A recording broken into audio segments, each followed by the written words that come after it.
Días iniciamos una charla sobre el Barcelona, ya dentro de su casco histórico. Le hemos titulado La Barcelona neoclásica y romántica, en la calle de Ferran.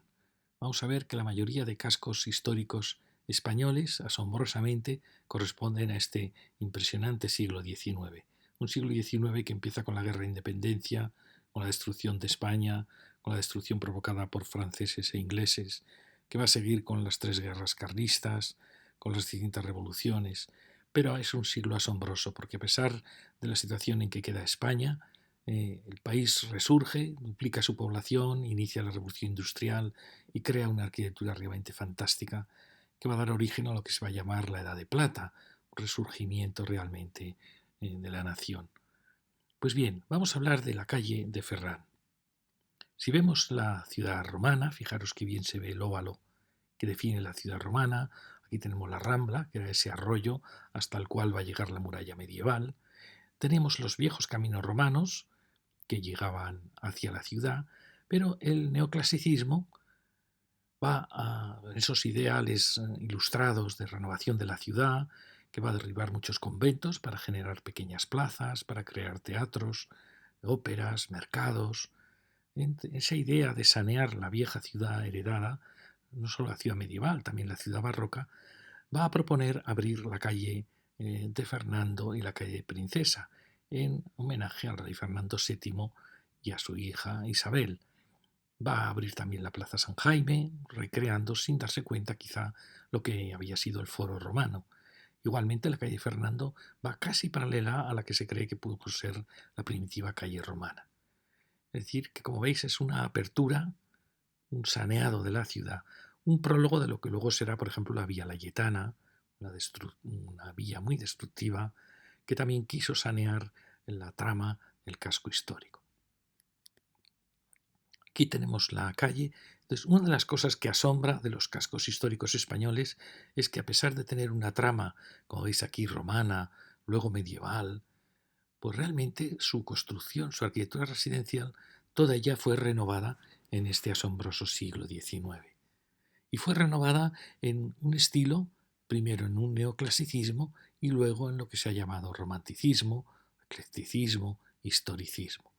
Y es realmente asombroso porque forman un conjunto de tal calidad de arquitectura, de tal unidad, que realmente, aunque normalmente en Barcelona se habla mucho del modernismo, del barrio gótico, creo que no se ha prestado suficiente valor a lo que fue todo este siglo XIX, porque este conjunto realmente es tan monumental que merecería ser declarado Patrimonio de la Humanidad, porque está casi intacto. Y lo vamos a ver. Empezamos en la Plaza San Jaime. Fijaros cómo este maravilloso edificio renacentista representa un poco, es la fachada renacentista a un edificio medieval que es la Generalitat. Tenemos esta plaza que realmente recrea un poco lo que fue el Foro Romano. Y enfrente tenemos el ayuntamiento, que curiosamente es un edificio neoclásico. Fijaros la diferencia entre el neoclasicismo y el renacimiento. El renacimiento es mucho más plano, mucho más, por así decir, humano, podríamos decir. El neoclasicismo es mucho más violento, mucho más rotundo. Aquí lo veis, suele ser usar el dórico, aquí ha utilizado el jónico, quizá en homenaje a que Barcelona tiene nombre de mujer. Aquí tenemos esta preciosa plaza, corazón de la ciudad. Hay pocas plazas en España donde los dos poderes, el poder del ayuntamiento y el poder del territorio, de la Generalitat, estén mirándose enfrentados. Y aquí empieza nuestra calle de Fernando o de Ferran. Fijaros, cuando alguien se habla de neoclasicismo, ¿qué fue el neoclasicismo? El neoclasicismo empieza hacia 1750 y se considera que acaba hacia 1850. Es decir, al comienzo de ese neoclasicismo hay lo que se llamó el barroco clásico, que era herencia del gran barroco del siglo XVIII, que ya empieza a tener connotaciones clásicas. Es el barroco que va a traer Carlos III de Nápoles, muy influido por la gran escala de Nápoles, pero ese neoclasicismo, como que va a producir, por ejemplo, la Puerta de Alcalá en Madrid, ese neoclasicismo va a dar paso a otro neoclasicismo mucho más real, mucho más puro, mucho más que busca sus esencias en el mundo griego y en el mundo romano. Y es el neoclasicismo considerado, llamado a veces revolucionario, porque ese sí que corta realmente con el mundo del barroco y crea una arquitectura evocadora, a veces romántica en su pasión, revolucionaria. Y es la que realmente vamos a encontrar aquí. Vamos a encontrar un neoclasicismo revolucionario en esta calle de Fernando, que va a dar paso luego a un romanticismo, aunque ese neoclasicismo ya tenía mucho de romántico, a un romanticismo que se va a decantar curiosamente en un eclecticismo. Es curioso porque esta sociedad burguesa, alguien puede decir que es muy materialista, que no tiene nada de romántica, sin embargo, va a promover una arquitectura que a veces es neogótica, neorrománica, neorrenaciente, neoclásica. Es decir, que es una contradicción de esa época en que un mundo aparentemente muy materialista de revolución industrial va a estar ligado al mundo romántico. Y lo vamos a ver en la utilización de distintos estilos. Hay quien dice que es un error hablar de romanticismo, que habría que hablar más del eclecticismo, del historicismo, del academicismo, pero sí que se ve que hay una enorme libertad, que es la que trae el romanticismo, para liberarse del neoclasicismo puro y para empezar a utilizar los distintos estilos que la sociedad demande. Bueno, empezamos ya con la calle de Fernando, de Ferran, con este gran edificio que forma la esquina. Fijaros que dentro del neoclasicismo, sobre todo el neoclasicismo español, va a aparecer una serie de volúmenes donde la esquina empieza a curvarse. El neoclasicismo tenía una obsesión por el Panteón de Roma, un edificio circular. Entonces, en muchos de sus edificios se detecta el intento de evocar ese gran cilindro y se nota cuando aparecen las esquinas curvas. Es curioso que un movimiento tan clásico, tan rotundo, tan austero, tenga este pequeño detalle de la curvatura de la esquina. Luego vamos a ver cómo el neoclasicismo, frente al barroco, que el barroco va a utilizar los balcones hechos con forja y con azulejos, con baldosas en el suelo, el neoclasicismo va evocando el mundo romano, va a crear unos balcones de unas losas magníficas, impresionantes, que a veces vuelan sin ménsula, otras veces tienen ménsula como elemento decorativo. Y curiosamente la rejería que va a utilizar este neoclasicismo es una rejería romántica, porque evoca el mundo gótico, evoca las rejas de las catedrales. Como veis, es un mundo un tanto contradictorio. Fijaros que esta casa es de 1860.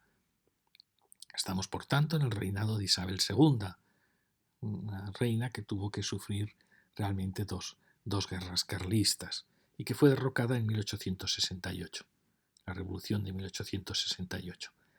Entonces estamos en plena época de Isabel II, que ya se puede considerar que el neoclasicismo ha acabado hacia 1850 y ya empieza ese romanticismo que utiliza ya con mucha más libertad los elementos. Bueno, fijaros que en esta época aparecen estos grandes balcones, que esto es una herencia del barroco, grandes balcones que a veces asumían las esquinas. Fijaros que este balcón está insinuando la presencia de un gran torreón, que sería toda esta pieza, igual que al final va a culminar como otro gran torreón. Es decir, sigue existiendo la idea de la casa como gran palacio. Y fijaros cómo la rejería es una rejería con rosetones góticos, con dibujos góticos. Mirad qué impresionante volumen, cómo se detecta el torreón aquí. ¿Veis? Está marcado por el balcón, aquí se ve muy bien, aparecen esas ménsulas del neoclasicismo, pero el paso al romanticismo hace que todo se vuelva más suave, de cierta manera más femenino. Fijaros que aún las losas son estas grandes losas rectas, muy típicas del neoclasicismo, pero ya aparecen ahí otras losas más cuidadas, más suaves, que ya hablaría más del romanticismo. Sí que podemos decir que el neoclasicismo es un mundo donde el ideal es el ideal masculino y el romanticismo el ideal es el ideal femenino. Por eso la arquitectura en la época de Isabel II se va haciendo más suave, más delicada.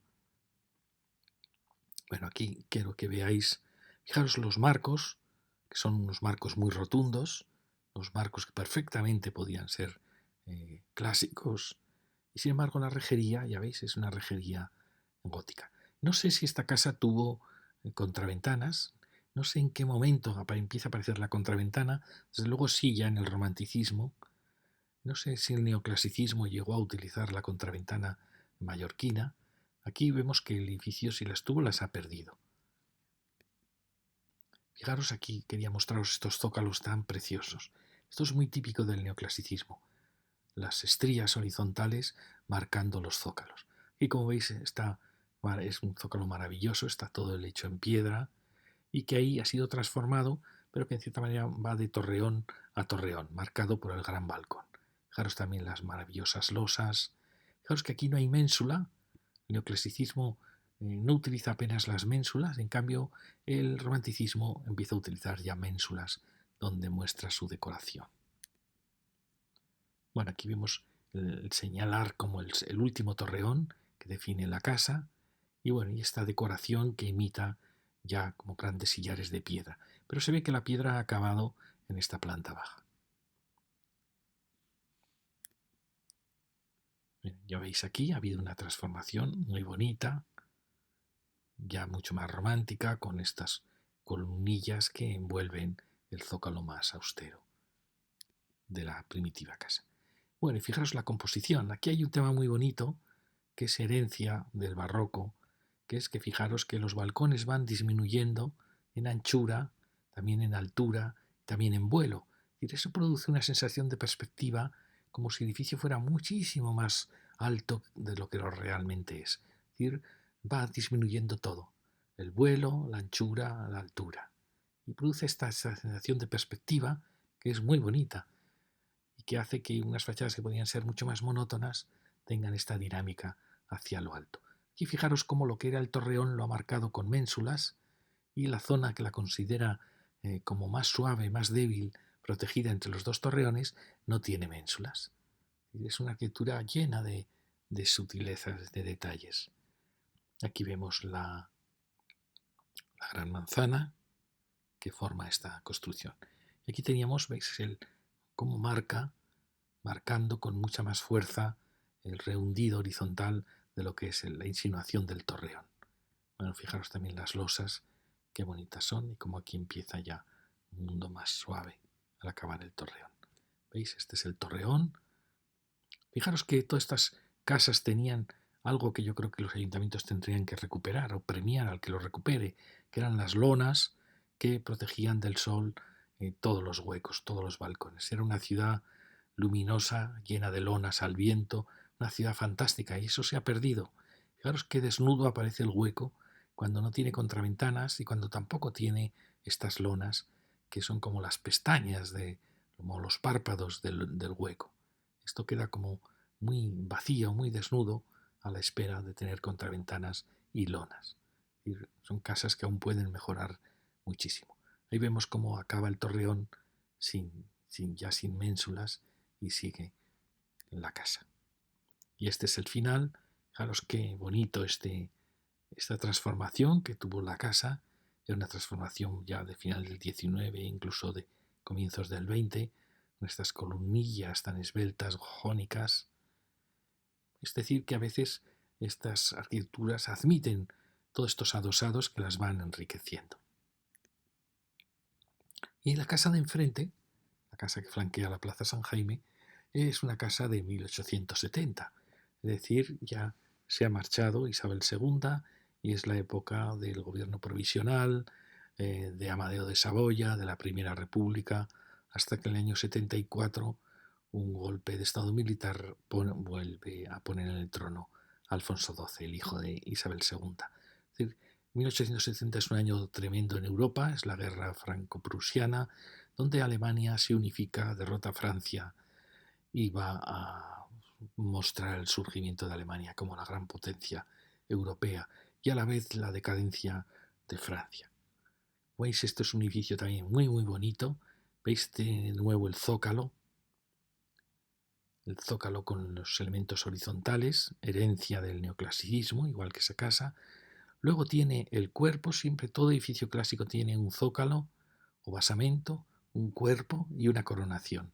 Aquí la coronación, veis, está marcada por esa cornisa, por estas estrías que rompen la insinuación de la gran columna de la esquina, de manera que todos los edificios normalmente tienen esa culminación. Eso hace que queden mucho más atados, mucho más trabados, Es la composición clásica que se perdió en la arquitectura moderna. Bueno, ya tenéis, ¿veis? Aquí tenemos un gran balcón corrido, así como el otro. eh, Esto normalmente indica que nos vamos acercando hacia el fin del siglo. En 1900 ya aparecerá como evento clásico el gran balcón corrido aquí y otro gran balcón corrido en lo alto. Aquí aún no, aquí en lo alto aún hoy sigue esa línea de balcones cada vez más pequeños, que cada vez vuelan menos y crean este piso de coronación tan bonito. Claro, es que es una casa que ha perdido las contraventanas, excepto en este piso, que le da una elegancia tremenda. ¿Veis? Es una casa también muy, muy bonita. Aquí ha sufrido, es una pena que se quiten los carteles. Yo creo que habría que mantener cualquier cartel, aunque el negocio haya desaparecido, porque es historia del edificio y además porque luego se producen todos estos destrozos al retirar los viejos carteles. Bueno, hay un tema muy bonito que es la iluminación de la calle, con estas maravillosas farolas o estas otras de la calle, de la Plaza San Jaime. Bueno, ya veis la secuencia tan bonita de estas grandes losas de piedra, que aquí ya aparecen las ménsulas. Y esta preciosa esquina, columna estriada de esquina.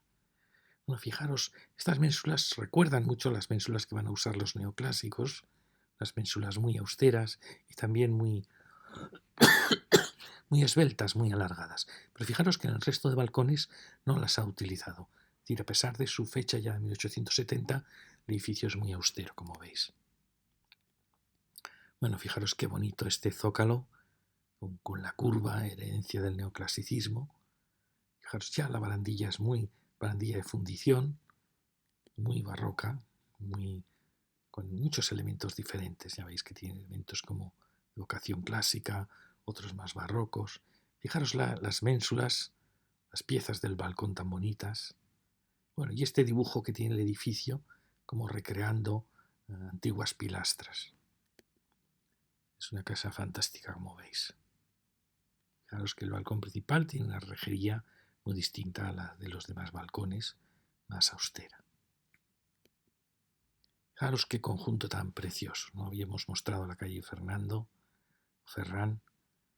Fijaros, hay a pesar de que es todo un siglo XIX, casi 100 años, la unidad es absoluta. Esto realmente es asombroso. En pocas ciudades españolas tenemos una calle tan larga y tan intacta. Solo hay una casa nueva, que apenas se ve, pero como veis no hay ninguna ruptura de la silueta, hay una armonía absoluta, a pesar de los distintos estilos que vamos a ver que se desarrollan en ella. Fijaros, esta segunda casa, fijaros qué distinta de la que hemos visto antes. Esta tiene un precioso pórtico de arcos, sin embargo queda perfectamente integrada. Mirar también las preciosas ménsulas. Bueno, no hemos visto en la anterior, fijaros esa greca neogriega tan bonita. Eso es lo bueno que tiene el eclecticismo, el romanticismo. Puede reutilizar decoraciones de cualquier época de la historia. Aquí tenemos otra gran casa, fijaros, también está marcando el cuerpo de coronación, también muy austera, fijaros qué ménsulas más pequeñas y más austeras, aparece ya este color rosado, vemos que ha perdido las contraventanas en algunos de sus huecos, pero como veis también es un gran palacio. La fecha que da el catálogo es de 1846, estaríamos en pleno reinado de Isabel II. Sin embargo, cuando uno la ve, da la impresión que es posterior. Pero fijaros, el zócalo de arcos, de 3 arcos, tan bonito, estas ménsulas, como veis, ya mucho más eclécticas, por así decir, más evolucionadas, y también las barandillas, las contraventanas, todo parece indicar que sería un poquito posterior la casa. Aquí tenemos otra con otra actitud más, ya veréis que es crear este zócalo tan alto con un balcón principal un poco más elevado, ¿no? Casi a nivel de planta segunda. Y luego la aparición de la ventana en vez del balcón. Eso indica siempre antigüedad, en cierta manera más ingenuidad, más sinceridad, porque diferencia un poco la escalera o los cuartos secundarios, y ahí tenemos la fecha. Estas casas, hemos visto muchas casas parecidas cuando vimos el barrio de Sants. Y fijaros aquí la rejería, que son arcos góticos. En una casa que vais a ver que es una casa muy clásica. Fijaros, es una casa, estas maravillosas ménsulas, el gran balcón. Fijaros que aquí aparece la escalera y que está con una ventana pintada, una ventana falsa. Mirar también la cornisa donde está insinuando que hay elementos más débiles, como son donde están los huecos, y otros más fuertes en las esquinas. Claro, es muy bonita, pero es verdad que estas casas que tienen ventana pintada o ventana, pues realmente rompen un poco el ritmo tan elegante de estas otras casas. Es decir, suelen ser normalmente más antiguas. Aquí hablamos de 1847, que marca en la puerta. Es decir, fijaros que esta calle se abre en el año 48, se acaba de abrir. Empieza la primera apertura de la calle Fernando desde las Rablas en el año 1824 y se culmina en el 48. Es decir, que estamos en los comienzos de la apertura ya de esta calle. Al lado tenemos una mucho más austera, también esta indica antigüedad, el hecho de que no todos sean balcones, sino que aparezca ese contraste ventana-balcón, indica antigüedad o quizá que es una arquitectura más popular, más humilde. Fijaros, la rejería también es un poco más antigua, es rejería hecha de forja, no tiene elementos de fundición como pueden tener estas. Y fijaros también esta cuadrícula que trata de darle un aire clásico a la casa, pero sobre todo fijaros en estas ventanas, se llaman ventanas termales. Son ventanas que utiliza mucho el neoclasicismo, sobre todo el neoclasicismo ya revolucionario, que empieza en 1800 sigue hasta 1850. Se asocia muchas veces al neoclasicismo de la Revolución Francesa, de Napoleón, pero era anterior a todo ello. Muchos de los arquitectos de este neoclasicismo fueron ejecutados por la Revolución, aunque luego la Revolución tomó esta arquitectura como símbolo un poco de su ideología, ¿no? Porque era una arquitectura muy revolucionaria que quería crear una nueva república basada en la República Romana, en el mundo griego. Fijaros sus ménsulas, su alero. Siempre que veáis este alero tan plano, tan horizontal, con estos ménsulas tan planas, estamos ya en un neoclasicismo muy puro. De cierta manera, esta casa es más antigua que esta, un poquito más antigua. ¿Veis? Por la rejería también se detecta. Y entonces la gran pretensión de la casa está en ese maravilloso alero. Fijaros que cuando uno ve por el lateral se da cuenta que está en una casa del siglo XVIII. ¿Veis estos barrotes torneados, esta forja tan austera, el balcón que no es de piedra sino que es de hierro, está sujeto con cerámica, es una solución muy sencilla porque pesa muy poco. Este es el último barroco, el barroco del siglo XVIII. Aquí la tenemos. Fijaros que tiene elementos curvos de lo que va a ser ya el neoclasicismo, pero esto nace en el barroco y también la secuencia, perspectiva, es ya secuencia del último barroco. Bueno, aquí lo vemos un poquito mejor con esta luz rasante. Fijaros qué cornisa tan bonita, qué elegancia, que cuando llega a una calle más secundaria, pues la cornisa se hace mucho más sencilla. Y esta es una pieza fantástica. Estas cornisas muchas veces son de piedra en los puntos más singulares y el resto son de ladrillo, de estuco, ¿no? Fijaros cómo esto le da una elegancia tremenda con las dos ventanas termales. Y enfrente vamos a llegar a una manzana que ya corresponde a los años 70. Es decir, ya en el año 74 vuelve la monarquía con Alfonso XII, de la famosa historia de amor con la reina Mercedes, y toda esta manzana va a ser de esos años 70. Que veáis, son del año 77, 76. Fijaros que en ella aparece ya el elemento de acero, en la estructura de acero, en las fachadas y en el interior. Fijaros cómo se va abriendo ya muchísimo la fachada, sobre todo en plantas bajas, para que hubiera negocios, colmados, oficinas incluso. Y ya es un mundo nuevo. Fijaros que ha desaparecido ya la curvatura de la esquina y es ya, por así decir, la época de la arquitectura de Alfonso XII. Una de las cosas asombrosas de esta arquitectura es que, a pesar de ser una arquitectura que cambia radicalmente las plantas bajas, sin embargo queda perfectamente integrada en la calle. Pero fijaros que ya es otra generación, es la generación del hijo de Isabel II, de Alfonso XII. Fijaros que es más rica ya la decoración de los frisos, estamos ya quizá con una arquitectura más europea, más influida por el mundo internacional, las ménsulas son ya más historiadas, más ricas. Claro, es que bonito ya aparece unos elementos que ya no son en el típico capitel dórico del neoclasicismo ni jónico, sino que ya es una reinterpretación ecléctica de la arquitectura clásica. Fijaros las columnas de acero que van ahí ocultas, las vigas de acero, de fundición. Pero es asombroso cómo, siendo tan diferente, se integra tan perfectamente en el barrio. Bueno, fijaros qué elegancia, qué esbeltez. Era realmente una revolución. Pero como seguían utilizando el muro de carga con estos grandes machones, pues realmente se integran muy bien. Bueno, fijaros también qué bonito las ménsulas de metal que sujetan las grandes losas de piedra.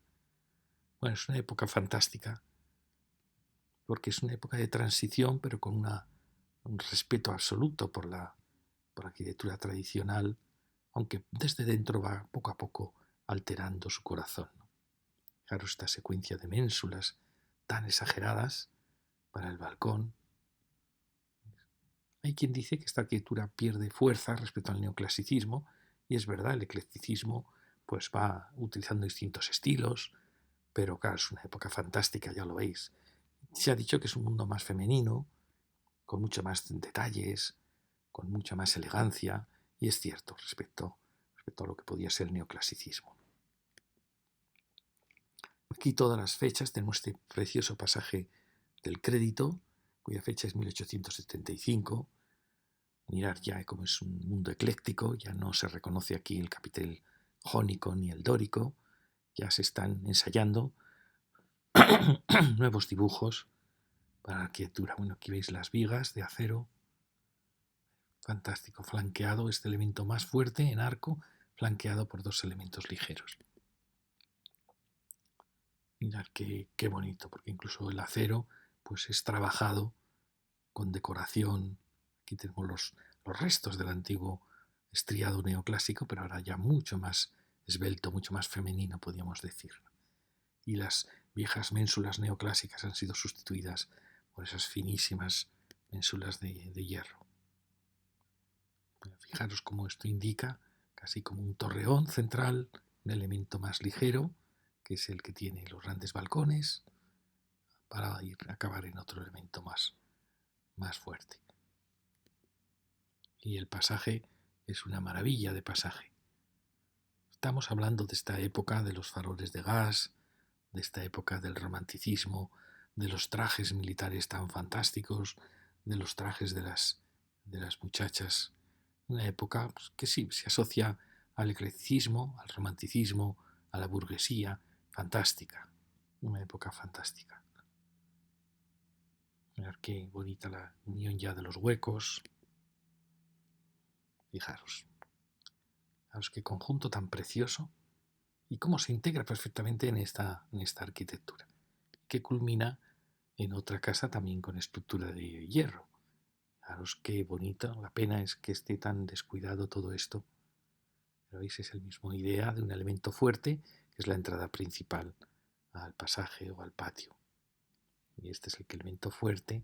Fijaros estos barrotes que los vimos en el barrio de Sants, que coincidían con la época de Isabel II, pero ya vimos que ahí eran como una especie de premonición, porque los vamos a ver sobre todo coincidiendo con esta época ya de Alfonso XII, incluso de María Cristina. Sabéis, Alfonso XII muere muy joven, está solo 11 años, muere en 1885 y pasa a hacer la regencia María Cristina de Austria, cuidando de su niño Alfonso, que será el rey Alfonso XIII, que empezará a reinar en 1902. Es una época, a pesar de que España va a perder a España de América, es una época de un gran desarrollo económico, poblacional, y veremos la arquitectura tan fantástica que se hace. Se asocia un poco la contraventana a la época más de Alfonso XII más que de Isabel, pero vemos que ha aparecido ya en la época de su madre. Bueno, fijaros qué elegancia, también con estas carpinterías, elegancia de mezcla de elementos horizontales y verticales, y la diafanidad absoluta, más diáfano que si fuera de hormigón. Es una casa también muy bonita. Este gran balcón corrido, que conforme va avanzando el siglo se va a hacer como dominante, la unión de huecos en balcones, que yo creo que empobrece un poco siempre las casas respecto al balcón aislado, pero bueno, esto es típico conforme el siglo va avanzando. Esta casa es de 1883. Aún está Alfonso XII, pero va a morir 2 años después. Bueno, y fijaros, cualquiera de las visiones de estas calles que entran indica la armonía que tiene todo este barrio. Realmente es extraordinario. Es un barrio que tendría que estar, aquí vemos el pasaje, toda esta manzana es una manzana fantástica. Bueno, aquí la tenemos y vamos ahora a la casa de enfrente. Fijaros, la casa de enfrente es una casa que es considerada del siglo XVIII. Y fijaros, esta rejería es tan preciosa. Esta rejería se empieza a poner de moda, viene procedente de Francia y se empieza a poner de moda en el siglo XVIII. Pero luego es retomada en 1900. Es decir, en la Belle Époque es retomada esta rejería. Es una rejería hecha con forja, muy valiosa, no está hecha con fundición, es decir, no está hecha con un molde. Pero fijaros también qué bonito la idea de este enorme triglifo. Es decir, aquí los arcos apoyan no sobre capiteles, sino sobre estos enormes triglifos que evocan el mundo clásico. Fijaros también la elegancia de estas grandes pilastras incorporando los 2 pisos dentro de una arquería. Es un conjunto muy bonito con la puerta, entrada a la casa, aunque el portal es nuevo. Y fijaros que es una casa curiosa porque aquí marca las columnas, es decir, marca el cuerpo y marca luego la coronación, ya sin columnas, solo con friso. Fijaros las pequeñitas ménsulas que tiene. Qué tímidas son las ménsulas cuando la casa es muy exagerada en todos los elementos del muro, de la pilastra. ¿Veis? Es como un gran palacio también. Está toda muy atada, muy trabada. Fijaros cómo el balcón se entremezcla con lo mismo que ha hecho aquí. Ha mezclado el balcón con lo que era el capitel o el triglifo. Ahí ha hecho lo mismo. En este ábaco sobre el capitel, pues ahí coloca esta gran losa y ahí aparecen estos balcones. Fijaros que son balcones curvos. Estos son típicos de la época de Isabel II, estos balcones curvos. Y aquí se integran perfectamente en la estructura de la casa.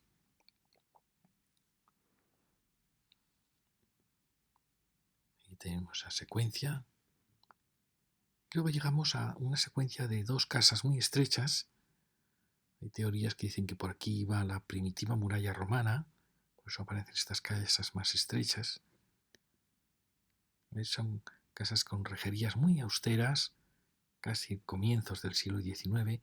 Esta, fijaros, de fundición respecto a la forja significa que se hacían con un molde, con lo cual tiene menos trabajo, menos valor que una barandilla de forja, pero produce un efecto muy, muy fuerte porque son muy densas, son muy bonitas también. Aparecen ya en el neoclasicismo este tipo de barandillas, aunque suelen ser posteriores siempre.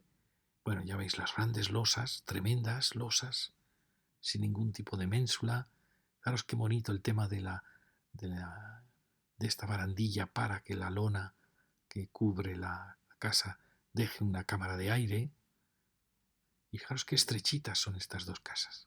Aquí aparece otra, también es estrecha, pero ha sido unificada.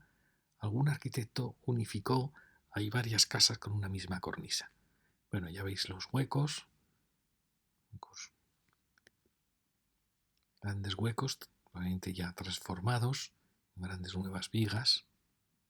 Y aquí otra casa, fijaros, con una casa muy, muy austera, con unos barrotes casi del comienzo del neoclasicismo, muy antiguos, y que lo bonito que tiene es esa gran cornisa con las ventanas termales en lo alto que ha unificado todas las casas. ¿Veis? Y aquí a su lado aparece una más antigua con esta muestra, un poco de antigüedad o de ser una arquitectura más popular, con la ventana que marca una habitación diferente. Esto luego no se verá bien, luego esto en la época ya de Isabel II, de Alfonso XII, por supuesto, impera el que todos sean balcones, ¿no? O sea, no diferenciar los espacios de servicio. Mirad qué bonito el tema del portal, diferente de estos grandes huecos para los comercios, el portal que coincide con la escalera o con una ventana más de servicio, como es esta. Y que por suerte la cornisa unifica, porque si no, como veis, son fachadas que quedan muy partidas por esa diferencia de huecos. Aquí tenemos otra rejería también de forja, es que bonita, con estos esgrafiados de fachada, los restos de los hierros para las cortinajes, para las lonas. Y veis los grandes huecos de la planta baja. Es una secuencia. Fijaros cómo estas casas tan distintas unas de otras han sido unificadas por esa cornisa neoclásica tan bonita. El gran farol. Llegamos a otra casa, fijaros, está también qué elegancia la de este hueco. Mirad qué austero es este hueco, casi sin molduras, indica siempre neoclasicismo. Luego aquí el hueco de doble altura sobre la puerta, que también tiene la fecha, 1842 quizá marca. La época, efectivamente, 1842. El neoclasicismo se considera que acaba hacia 1850. Estamos en una casa del puro neoclasicismo. Fijaros que no hay ménsulas, es muy austera. Eso puede ser también porque sea una arquitectura popular, más sencilla, ¿no? La cornisa muy sencilla, pero bueno, no eso le deja de tener un empaque tremendo, un gran palacio. Y acabamos con otra casita, también muy clásica, donde fijaros que es la misma rejería, como apareciendo, se ve que los rejeros trabajaban para distintos arquitectos, para distintos maestros de obra. Es una rejería muy bonita, muy atrevida. Fijaros, no tiene ménsula, es unos vuelos tremendos, los de la losa. Fijaros que es recta y mirar qué maravillosa cornisa clásica vuelve a aparecer en lo alto. Aquí vemos un poco este dibujo de las cornisas que ha querido crear como esa altura más monumental en el último piso, ¿no? Y con eso en esquina. Fijaros. Aquí teníamos la que hemos visto antes, toda esta manzana de Alfonso XII. Y ahora vamos a pasar a la siguiente manzana, donde aparece otra gran casa. Esta tenemos también su fecha, que era 1852, que da la impresión que es un poquito posterior. Fijaros, es la típica barandilla de fundición, ¿veis? Está hecha con moldes, se van curvando. Mirad qué precioso el zócalo, con huecos ya enormes, ¿no? Ya muy preparada para el comercio que pueda haber. Mantiene aún la curvatura, típica un poco del neoclasicismo y luego del romanticismo, contraventanas, que da muchísima elegancia a los huecos. Y ahora, fijaros que va perdiendo fuerza, la cornisa va perdiendo fuerza hasta habrá un momento en que empezará a entremezclarse con los huecos. Eso es típico nuevamente del final nos vamos acercando hacia el final del siglo. Este es el lateral, para que veáis cómo reaccionaban luego los arquitectos. Antes calles muy estrechas, pues cambiaban la tipología, ya no se producía el vuelo, pero no por eso pierde categoría la casa. Sigue teniendo estos mismos elementos horizontales y verticales. Bueno, aquí se ve muy bien este balcón de fundición. Y este mismo detalle de los balcones, que esto aparecerá ya hacia fin de siglo. Este juego más geométrico del balcón. Aquí lo veis. ¿Veis? Con elementos más fuertes y elementos más ligeros que coinciden con la presencia del hueco. Y estas ménsulas pues son todas una maravilla. Fijaros, esta casa tuvo sus lonas. El hueco en España es un hueco extraordinario. Comparado con el hueco en los países nórdicos, que solo normalmente es un vidrio, En España había muchísimos filtros, casi 6 filtros. Fijaros, hacia el interior había normalmente una cortina de tela opaca, luego venía un visillo, ya tenemos 2 filtros, luego venía un ventanillo desde el interior, ya tenemos 3 filtros, luego venía el vidrio propiamente dicho con su carpintería, ya tenemos 4 filtros, sobre ese vidrio venía la contraventana, ya tenemos 5 filtros, y además de la contraventana venía esta lona, es decir, 6 filtros para filtrar la luz, y eso producía un hueco maravilloso. Un poco como pasa en el ojo, que tenemos las pestañas, el párpado, bueno, todos los elementos hasta llegar al fondo de la luz. Bueno, aquí veis las decoraciones de estuco. Fijaos qué secuencia tan bonita. Todas las casas son distintas, pero todas están manteniendo esa misma idea. Aquí fijaros que muchas veces ese zócalo, ese basamento, incorpora el primer piso. Para que la casa parezca más unida y a la vez más baja, aparece aquí estas estrías horizontales que normalmente tienen un poquito menos de fuerza, menos fuerza que las estrías de piedra de la planta baja, porque aquí están hechas con estuco, ya no con piedra, ¿no? ¿Veis? Con lo cual el zócalo llega hasta aquí, este sería el cuerpo y esa sería la coronación. Así queda todo la arquitectura trabada. Ya veis qué secuencia. Al lado tenemos esta otra casa, con esta rejería de fundición muy densa, ya lo veis. Mirad qué curioso también el hueco. Es ya una arquitectura más francesa, más afrancesada. Y fijaros, sin embargo, este balcón vuelve una barandilla mucho más rotunda, mucho más clásica. Es una casa, casi una casa palaciega, ¿no?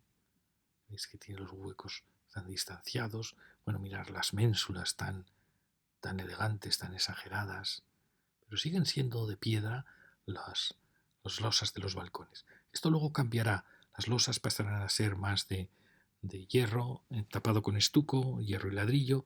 Luego serán ya de hormigón hacia 1900.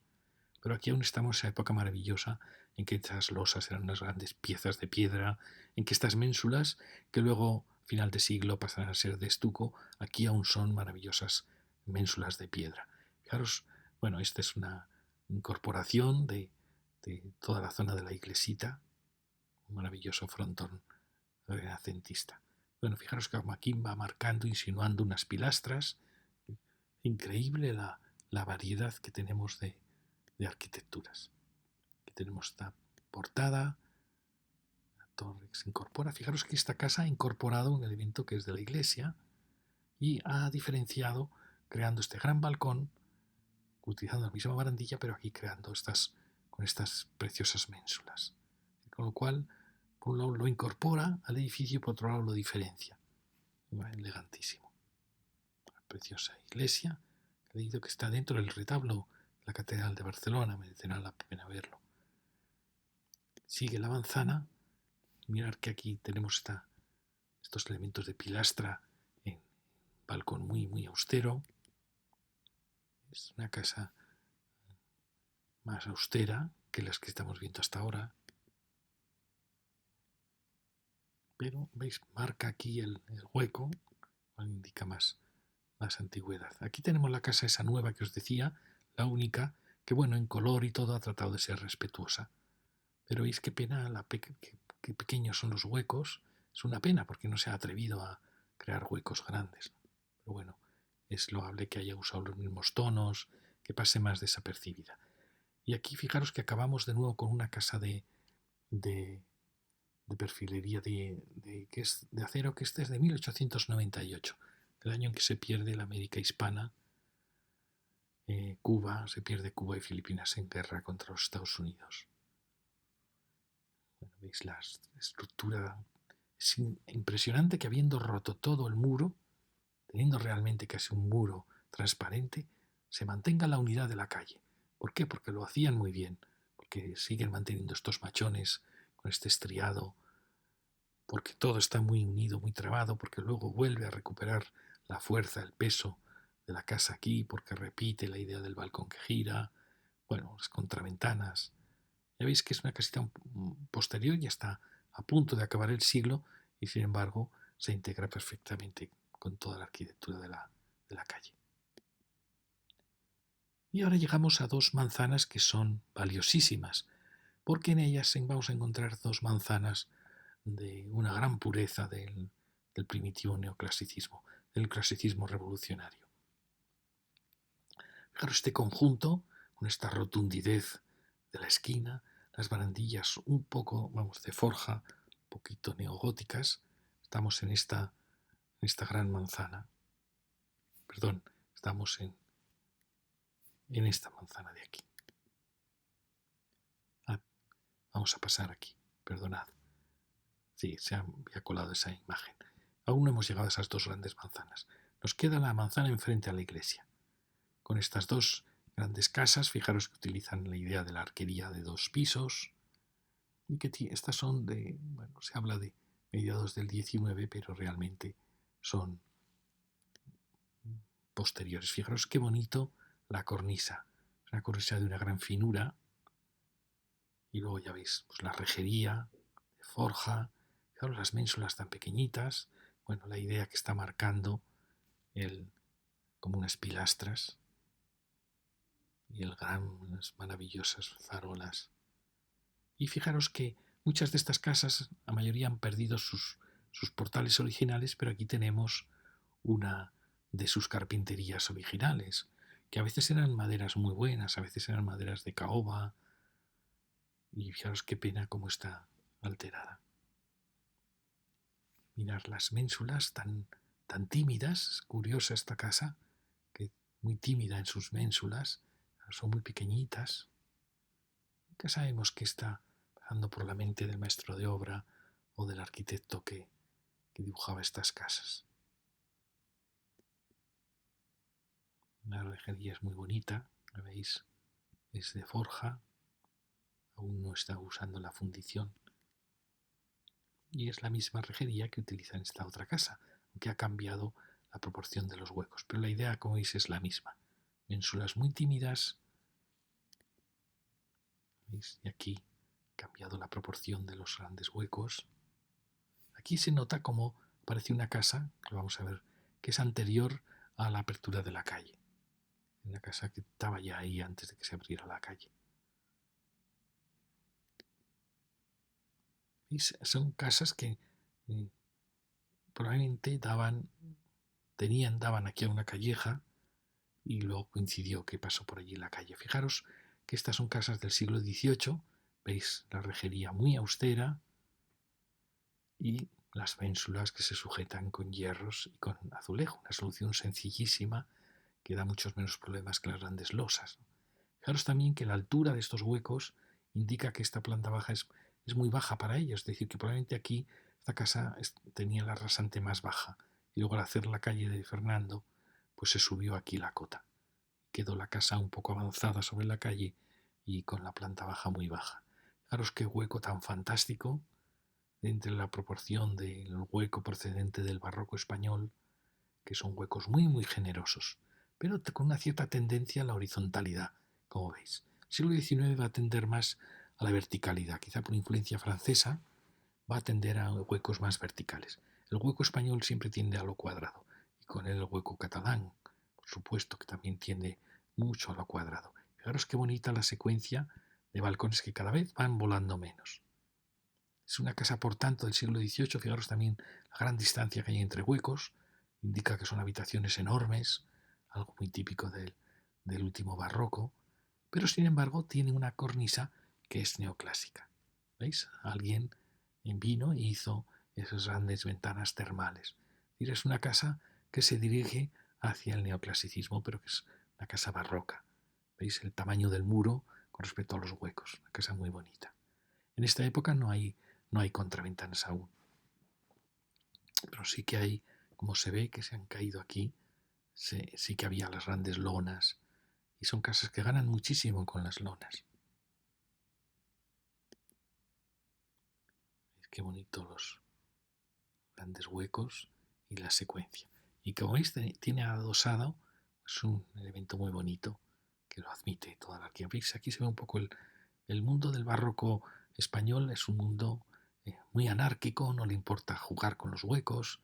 Eso se va a perder en el clasicismo, va a imponer un orden muy claro. Bueno, y aquí al lado tenemos otra casa. Fijaros esta rejería tan bonita. Mirarla, ya aparece la losa neoclásica. Mirar tan pura, casi sin molduras. Sin embargo, fijaros, la rejería es un poquito más barroca. ¿Veis? Una casa muy austera. Bueno, estamos viendo estas 3 manzanas. ¿Veis? Aquí algo pasó. Hay unas alineaciones que han variado. También aquí vemos la altura de este hueco. Todo indica que aquí la rasante estaba más baja. Luego al hacer la calle Fernando se subió la rasante de la calle. Es decir, eran casas que probablemente ya daban aquí a una antigua calle y que luego la calle Fernando pues las asumió. Fijaros qué losas tan bonitas con esta curvatura, casi es una... estos tremendos anchura de huecos. Y luego mirar la austeridad de estos, ni siquiera tienen ninguna moldura. Sin embargo, todo es el empaque, el tamaño de sus huecos. Y mirar la preciosa cornisa que tiene neoclásica. Luego a seguir de ahí, este no tiene ventanas termales, sino que tiene un piso, aprovechado para un piso entero. Pero mirar la secuencia tan bonita de las losas que van volando, cada vez menos para al final no volar. Y luego tiene mucha separación entre huecos, ya veis, es una fachada muy maciza. Se recuerda muchísimo al palacio anterior del 18, pero este ya tiene una losa neoclásica, es decir, este ya estaríamos hablando de Fernando VII, 1830, 1820. Bueno, la calle se abre en el 24, esta es un poco casa quizá estaba antes que la calle. ¿Veis? Pero tienen una herencia muy parecida de proporciones, de huecos, y se ha dado el paso del barroco al neoclasicismo de manera muy suave. Aquí tenemos la calle, y a su lado tenemos otra casa que recupera esta idea de la planta entrepiso, el balcón corrido, y ahí sí que aparece ya la ventana termal con esa maravillosa cornisa. Pero fijaros que la rejería es la misma, es curioso, se están utilizando rejerías en 2 estilos diferentes. También fijaros, la cornisa ya esta es más neoclásica, más pura, no con esta curvatura suave que tenía la casa anterior. Bueno, y al lado tenemos una que tiene estructura de acero, ya se ve aquí, pero bueno, no por eso la armonía es continua, mantiene las grandes losas. Fijaros, ya es más suave en la molduración, ya no está rotunda con ese elemento tan plano de la losa, y está dando ya el paso a... Esta es de 1860 hacia 1900, esa transformación. Fijaros ya los 2 huecos juntos, esto ya indica final de siglo, sin ninguna duda. Ya está juntando los huecos, probablemente tiene estructura. Y mirar, este barrote que lo veíamos que empieza en Isabel II, pues veis que está siguiendo en la época de su hijo también, casi hasta 1900. Y aquí pasamos ya a la última unidad de esta triple manzana. Veis que con esta rejería, que recuerda mucho a la que hemos visto antes, mira, estas ménsulas son las típicas ménsulas del neoclasicismo, que son unas ménsulas muy austeras. Mirar las preciosas molduras de los huecos, y eso que como veis ha sido transformada a la planta baja. Repite 2 balcones uno tras otro, un caso un tanto extraño, y luego la moldura. Y veis, ha sido transformada incorporando posteriormente una estructura de acero en planta baja. ¿Veis? Y a su lado vuelve a aparecer esa rejería, este balcón con esta losa tan fantástica y la ventana termal que vuelve a aparecer. Bueno, aquí vemos siempre los laterales son muy austeros, indica cómo el arquitecto cambia incluso de rejería y pasa a una rejería mucho más austera, más típica que puede ser, como veis, torneada del siglo XVIII. ¿Veis? Es como cambia de actitud en calles más estrechas. Y aquí seguimos, fijaros esta instalación que bueno, enriquece la calle, las losas tremendas, este rambuelo, las barandillas que son ya modernistas, ¿veis? Son ya de 1900, preciosas esas barandillas. Bien, hay que decir que es muy bonito el color, este verde tan suave. Luego fijaros, pues es una losa neoclásica, con sus barrotes un poquito neogóticos, podríamos decir, y con la ventana termal maravillosa con aquella cornisa, donde quizás sea de piedra solo en los elementos más singulares de la esquina. Es una maravillosa casa del neoclasicismo español. Fijaros qué potencia tiene. Luego veremos cómo esto va en piedra, pero en un momento determinado deja de ser de piedra, según por motivos económicos, y se suaviza mucho más. Bueno, y fijaros qué bonita, pues cómo ha envuelto la planta baja, la gran farola. Bueno, estos son los grandes palacios del neoclasicismo. Fijaros qué pieza tan fantástica. Y eso que forma parte solo de un tercio de una manzana, partida en tres. Vemos cómo aquí quería mostraros estas grandes puertas, que son puertas probablemente de la época. Bueno, mirad la cornisa, la veremos mejor. Estamos ya aquí, acabamos estas tres manzanas y aquí van a aparecer dos impresionantes manzanas del neoclasicismo. Perdonad que me estoy alargando un poco, pero bueno, es que es una calle muy bonita. Fijaros, aquí hemos llegado ya a este conjunto, ¿veis? Este bloque es idéntico a este, formando un conjunto neoclásico fantástico, y luego es igual a aquel bloque que sigue y que llegaba hasta las Ramblas. ¿Veis? Es la misma cornisa, las ventanas termales, la misma secuencia de huecos, conjunto maravilloso. Y es muy difícil encontrar en España actuaciones así tan unitarias y que además tengan enfrente otra actuación idéntica. Bueno, fijaros la rotundidad del hueco, mirad qué curioso que aquí tiene unas barandillas de fundición, mientras que estas son de forja. Se ve que ha habido cambios en esta planta baja. Mirad qué bonita aquí hay un momento dado en que parece que desaparece la piedra, no lo sé, y pasa a ser imitando la piedra, pero fijaros qué bonito el paso de esta curva. Como no quieren hacer curva en estas ménsulas, quieren ir a una recta, esta pieza que pasa de la curva al recto, maravillosa. Y mirar las ventanas termales con las barandillas preparadas para las lonas, que habría sin duda que recuperar. Las losas, fijaros, sin ninguna ménsula. Esto indica un eclesicismo muy puro. Probablemente estas casas son de cuando se comienza la calle, 1824. Es decir, que aún probablemente sean de Fernando VII o dibujadas en época de Fernando VII. Pues eso, recién casi acabada la guerra de independencia. La potencia que tienen estas piezas, lo bien construidas que están, que veis que son barandillas diferentes, bueno, elementos que se añaden. Quería mostraros que es una secuencia que va, creo que va a tres huecos, un hueco de entrada a la casa, sin diferenciar nada, los balcones que están enfrente, luego tres grandes huecos, de nuevo hueco de entrada a la casa. Es un ritmo muy, muy bonito que lo repite en toda la casa. Ya veis, aquí recupera estas barandillas cambiaron, pero estas eran las originales. Bueno, y fijaros las losas tan fantásticas, sin ninguna ménsula que les apoye. Digo, una construcción potentísima, la losa estará muy metida al interior de la fachada. Bueno, me parece, fijaros, aunque ha sido restaurada con distintos tonos, tiene una fuerza tremenda. Mirad qué bonita la secuencia de estos balcones y luego que perfectamente asumen ahí pues un nuevo revestimiento. Esto es un tesoro, son un tesoro estas grandes losas tan fantásticas, tan austeras. ¿Veis qué bonito cómo se ha integrado esta decoración? Cómo enriquece realmente la casa y ha respetado además estos pequeñitos balcones. ¿Veis? Esta es una casa donde crea un zócalo de baja +1 en piedra y eso hace que tenga un gran empaque en la arquitectura. Bueno, ya veis, ¿no?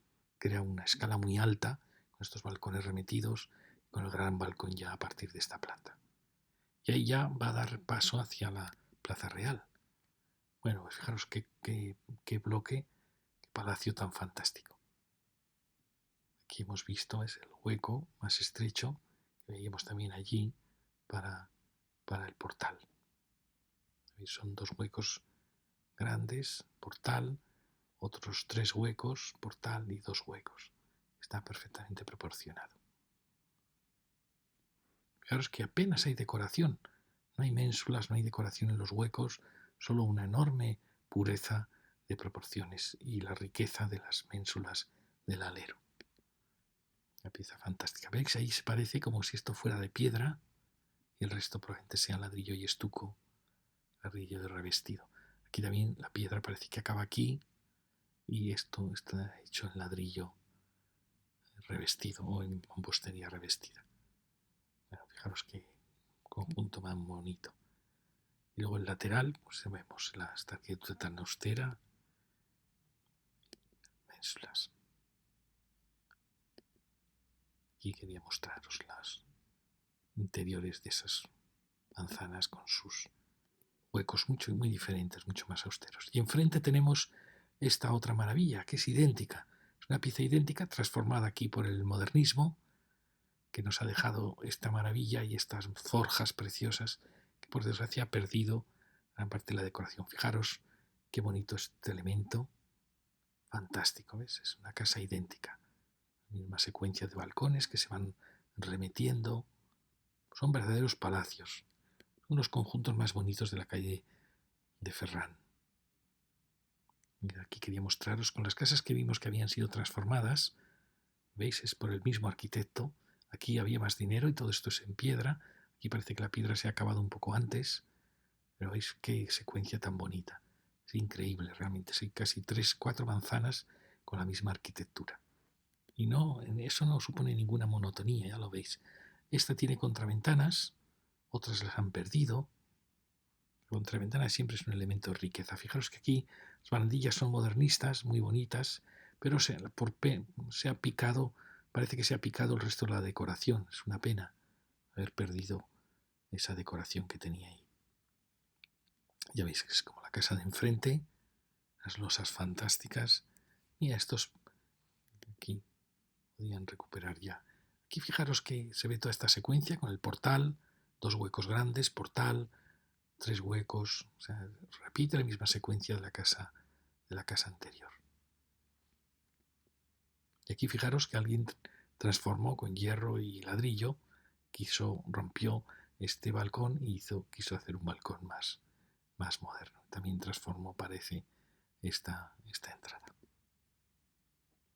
¿Veis? A pesar de las distintas restauraciones, el edificio no pierde la secuencia de la unidad. Fantástico. Estas ventanas termales se repiten en mucha arquitectura del Mediterráneo, del Imperio Austrohúngaro, arquitectura romana, arquitectura veneciana. Es muy evocadora de este momento tan importante de este siglo XIX en sus comienzos. Fijaros que es la época en que Grecia se libera del mundo turco, de los Byron, de los viajeros románticos. Hay mucha pintura de un cierto neoclasicismo romántico con la evocación de estos viejos palacios. Bueno, fijaros la rotundidad de la esquina y cómo en el interior son mucho más austeras. Pero ahí sigue la misma. Fijaros que aquí en planta baja y primera es en piedra. Eso es una maravilla. Ya el resto es mampostería o ladrillo y queda enfoscado.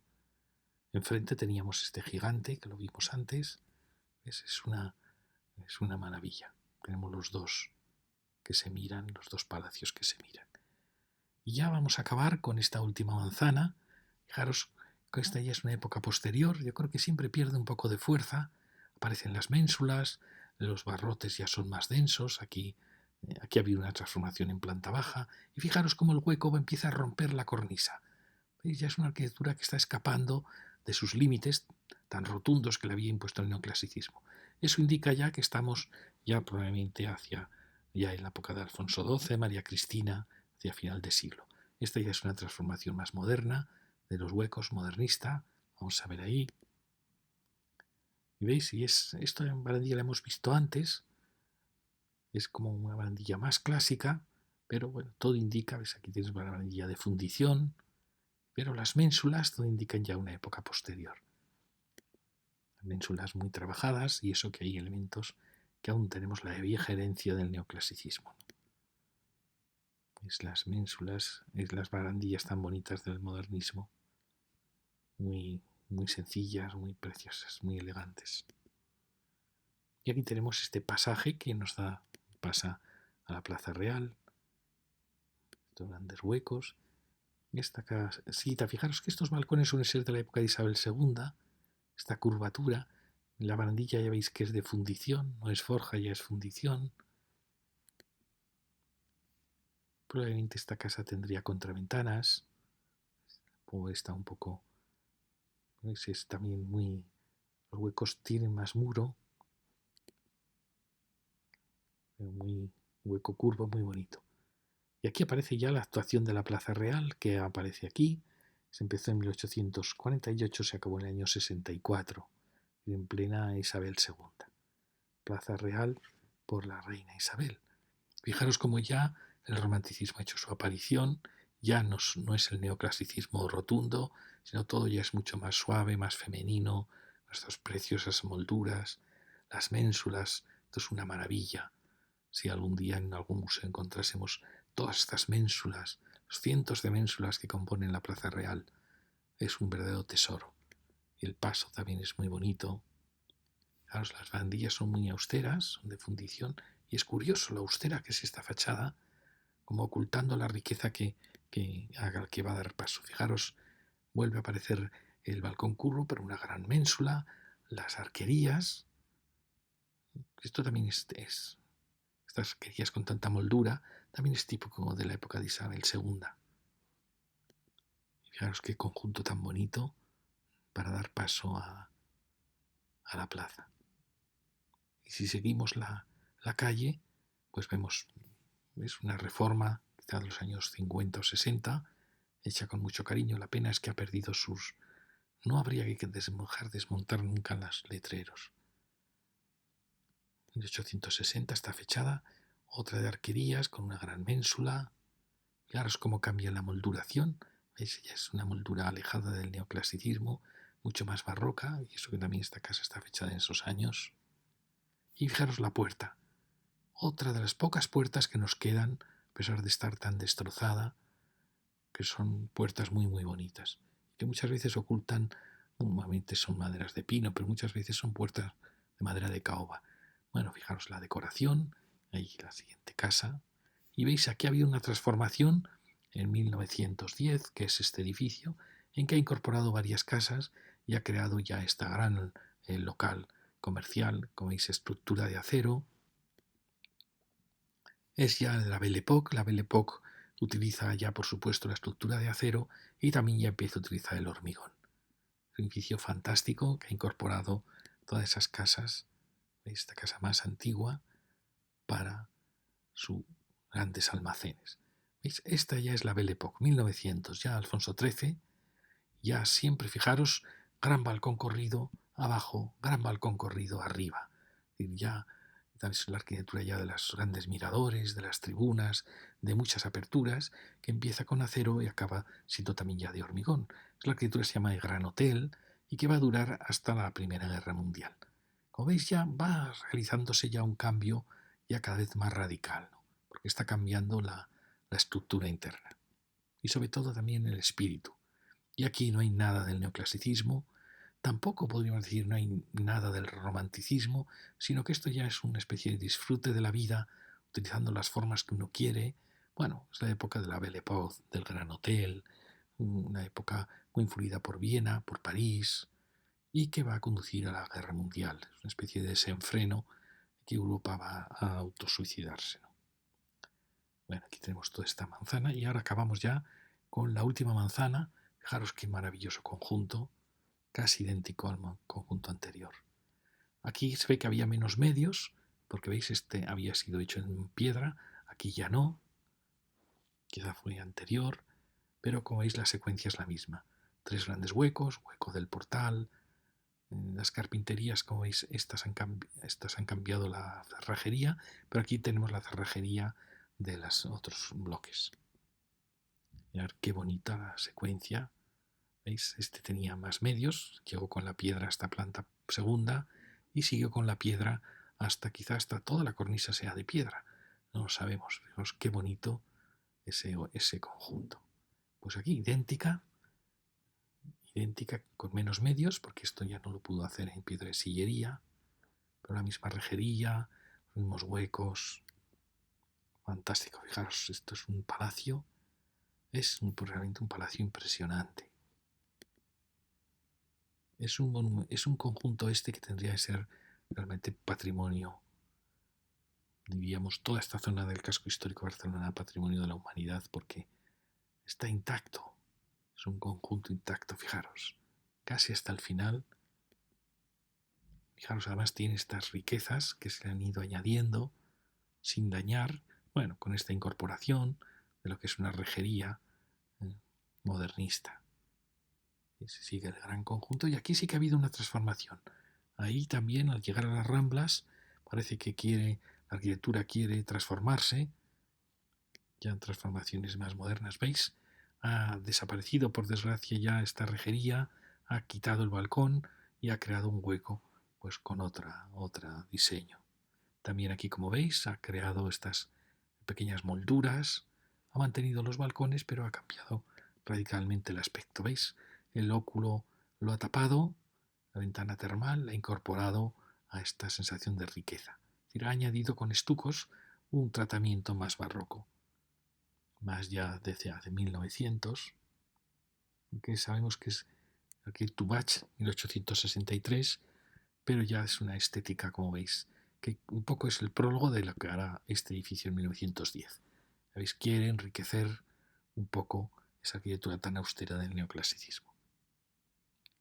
Pero curiosamente, por detrás sigue ese gran edificio que vuelve a aparecer allí. Es decir, quizá todo el conjunto fue construido con la misma arquitectura. Eso sería un conjunto excepcional. Ya lo veis que aquí se ha salvado y vuelve a aparecer con la misma secuencia de portales, con la misma rejería, que aquí en cambio ha cambiado, ya lo veis, marcando un eje, algo que no había hecho en las construcciones de la calle Ferran. Fijaros cómo luego se enriquece con elementos ya de los años 20 casi, pero bueno, fijaros la maravilla de esa secuencia de arquitectura con ese maravilloso alero. Como veis, ocultan un único palacio fantástico en toda esta arquitectura. Ya lo veis, es decir, que todo este conjunto, más esta casa, más esta otra, formó un conjunto unitario espectacular. ¿Veis? Y así acabamos esta maravillosa calle de Ferran. Conjunto excepcional de la Barcelona romántica, heredera de un neoclasicismo, de las guerrillas de la guerra de independencia que inician realmente el mundo romántico, y que es una época de contradicción entre un mundo romántico, ecléctico, la revolución industrial, la burguesía, pero que creó esta maravillosa calle. Muchas gracias.